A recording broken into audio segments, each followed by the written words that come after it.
find a relationship, because they obviously don't know what it is. We're going to make everything up from the scratch for them. Who can these two people be together? Two random people. Who can they be together? Enemies. Two enemies. Okay, I like that. What else? Sheep crew. Sheep crew. Sheep crew? Sheep crew? Ship crew? Ship crew. Yeah. Okay. By ship crew, I just want to clarify. Do we mean people who handle sheep or people who are working on a ship? Working on a ship. Working on a ship. So, making that clear. All right. I like the enemies because it has more energy in it, and you could like have more potential of like tension here. And where are two enemies? Where can they be? It could be even like a location that is really not necessarily related to where enemies would be. Where can two enemies be? In the woods. In the woods. Okay, you're in the forest or in the jungle, something like that. You're in the woods. Two enemies in the woods, and what can go wrong in a situation like this? They can be lost. They could be Lost. They could be lost. Two enemies in the woods and they're lost. They have no idea what's going on. They're lost. They don't know where to go. 3, 2, 1. Vistas!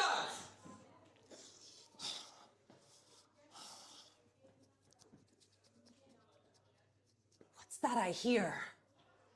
Some rustling in the trees. It's me. You scoundrel. What are you doing in my forest?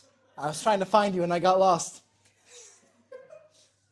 I asked you to stay out of my forest. We clearly delineated. This half is mine, that half is yours. Well- you have clearly entered the right side of the forest. Well, after you ate my apples, I knew I had to go find you. Oscar-winning woman, Adam. I had to find that booch lady that thinks she can come into my forest and eat my apples, the one I work hard day and night to make for myself for my apple cider. You think you're better than me? Well, yes, I am. You let those apples rot. They just sit there in the tree and you look at them as if they were just some piece of art, but you don't eat them. And I'm hungry. Those apples are going to waste. It could feed so many hungry people. Oscar-winning woman, I mean. If only you saw the children who long for apples, and you let them rot and fall to the earth. And sure, there are more apple trees, but those first apples had so many vitamins, and those children, they have scurvy. It's your fault these children are starving. I just redistributed those apples. Jeez. Those children don't deserve vitamin C. They don't deserve anything because they're a part of your forest. They're evil. They're beneath me, just like you.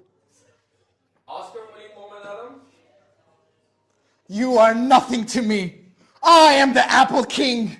You should be licking my feet and giving me apples. And your kids should die of scurvy. Every last single one of them, because they're nothing compared to the Apple King. Well, I'm sure we could come to some sort of an agreement that doesn't require so much violence and hatred towards children. I mean, the king likes children. The king doesn't like us.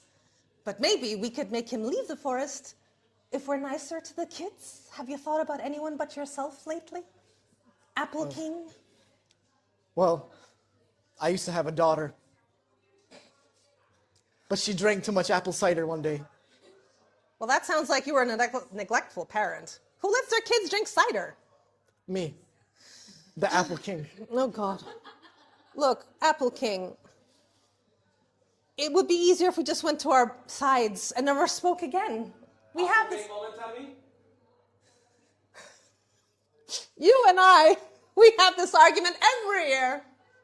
Every apple season. And what does it bring us? More suffering? Shouting? Nerves? Do you know how much anxiety I have every May because the apples are blooming and I know I'm going to bump into you and those apples will just fall to the ground and the kids will get sick and the real king will be mad and then I have to deal with you? I could throttle you with my bare hands. I could crush you and make you into an apple pie. But I won't, because I'm a pacifist. All right. You're scaring me, so I'll give a deal. I'll give the kids 1 bucket of apples every month. You got a deal. Oh, see?